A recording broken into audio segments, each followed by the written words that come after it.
Hello, this is Jay Mitchell, and we are back with another episode of the Libertarian Censored podcast, going over all the posts on the Libertarian Censored subreddit. Let's get right into it. So first we have anti-Israel campus protests forced the U.S. University to send Israeli athlete home from ynetnews.com by Ragnar OKXG, and they added, when the controversy is debunked in their own article, the university vice president Eddie Ninias said in response that they did not at any point choose to send Gal home. Regarding Mr. Gal-Arad, there are two separate situations. First, Gal was a track athlete here, but on April 2nd he chose on his own accord to enter the NCAA transfer portal. When Gal mentioned his interest to enter his name into the transfer portal, our coach, Mr. Darren Galston, met with him and presented the opportunity for him to remain on the team for next season with his full scholarship. Coach Galston also mentioned to Gall that if he decided to put his name in the transfer portal, his scholarship would not be guaranteed for the next year, which is standard practice. Gall's interest to enter the transfer portal is like so many other student athletes here and across the country. If a student athlete desires to transfer and move forward with the process, they clearly understand that with that decision comes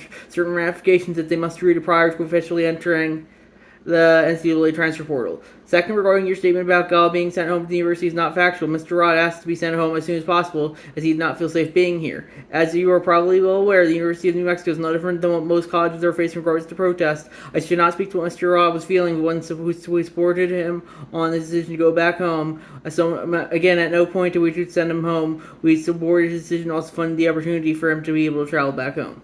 So, yeah, I think that was just, I think, they were trying to, that was kind of them trying to market them as the Israeli student as oppressed. Well, in reality, he chose to go home, and, they paid for him to go home. And that's my fault on that issue. Then we have, police have joined anti-austerity protesters in the province of Misiones, Argentina. Officers are now on strike, and Malays' Libertarian government has had to send federal agents from the capital to try to keep order. That's from Red Street Streamnet on Twitter, and I was posted by Swamp Hanky Dan. He said, "Looks like Malay will have to remind them again that he will take away their welfare benefits if they continue to protest." People aren't entitled to resources when all they do is protest and riot, and I think that's very important to remember. And yeah, I personally think, if you want to protest, that's fine, but chaos can only go so far. At some point, you do have to restore order, and that's my thoughts on that issue.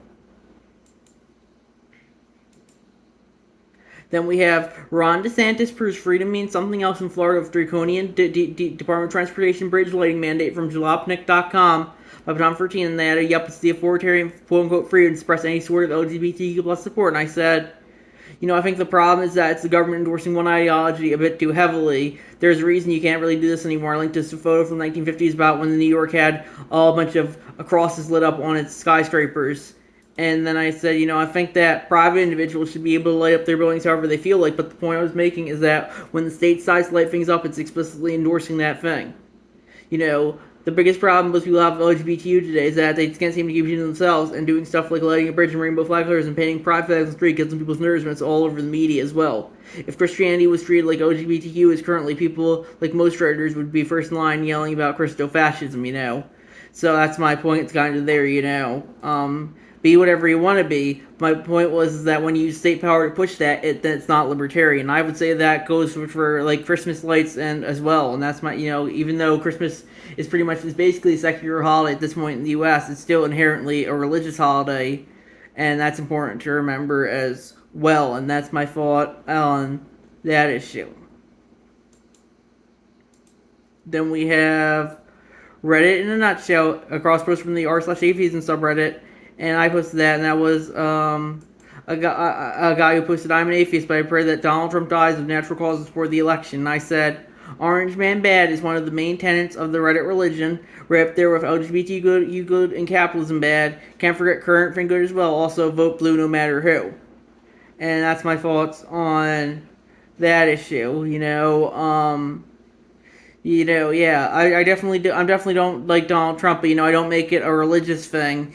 And I think, if you want to make it a religious thing, that's fine. But, increasingly, I think one of the biggest problems in today's society is that for a lot of people, both on the left and the right, the state has become the church. And that's my thoughts on that issue. Then we have The city of Lantana, Florida fined a woman $100,000 for parking on her own grass from Reason on Twitter, and I posted that, and I said, government try not to force to go after people for stupid bullshit challenge level impossible. And that's my thoughts on that issue, The government can go after you for anything, it just goes to show, and that's why, at some point you gotta put your foot down and say, no, you can't go after me for that. I'm calling you out on your bullshit, and that's my thoughts there. Then we have a Florida judge says $165,000 in fines for free minor code violations is not excessive from Reason.com by Frosty Slawman.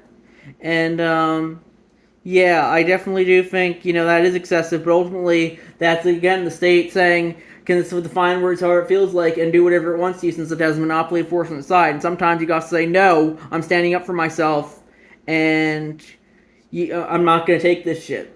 And that's my thoughts on that issue.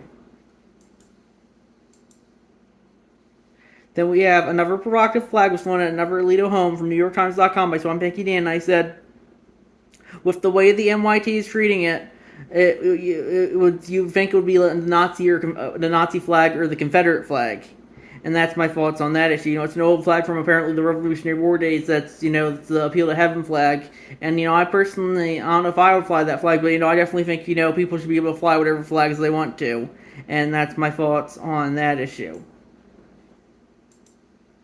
Then we have Liberty Through Economics, Keynes and Socialism from jwmason.org by American MWAF. And they add, on the one side, we may think the economic life fundamentally in terms of object, material things that can be owned and exchanged, which exist prior to their entry into the economic life, all which have a value, reflecting the difficulty of acquiring them and their capacity to meet human needs. This value merely happens to be represented in terms of money. On the other hand side, we may think of economic life fundamentally in terms of collective human activity, an organized, open-ended process of transforming the world, a progress in which the pursuit of money plays a central organizing role. And I said in response, screw Keynesian economics, Austrian economics for the win. I believe economics from voluntary consent. Keynesian economics, it's more that's more letting have the state run economics, I think, and that's my thoughts on that issue.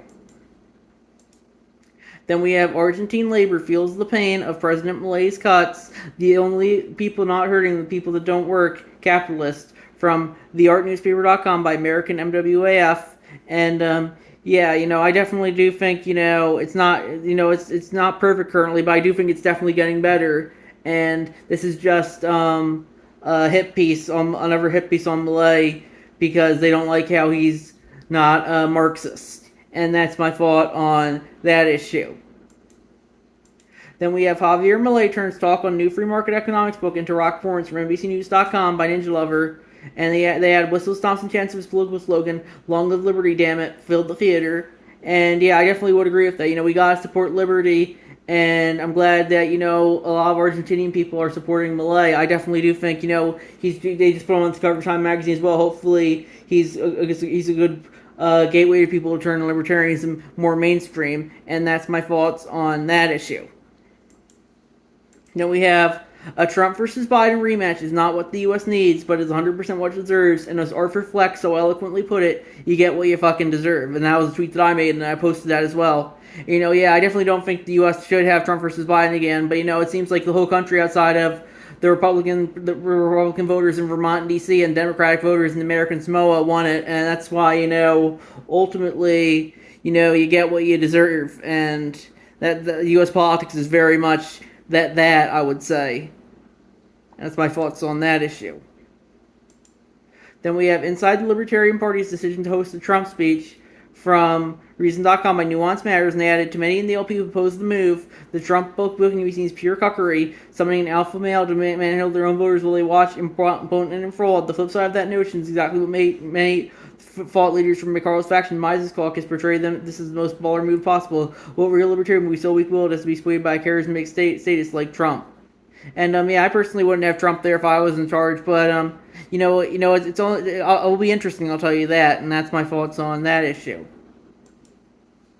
Then we have City on a Hill, Puzzle 43 from Reason, and I posted that, and I said that's their libertarian crossword they do, and I said 3 minutes 9 seconds, the new best time for me when it comes to these, and that's my thoughts on that.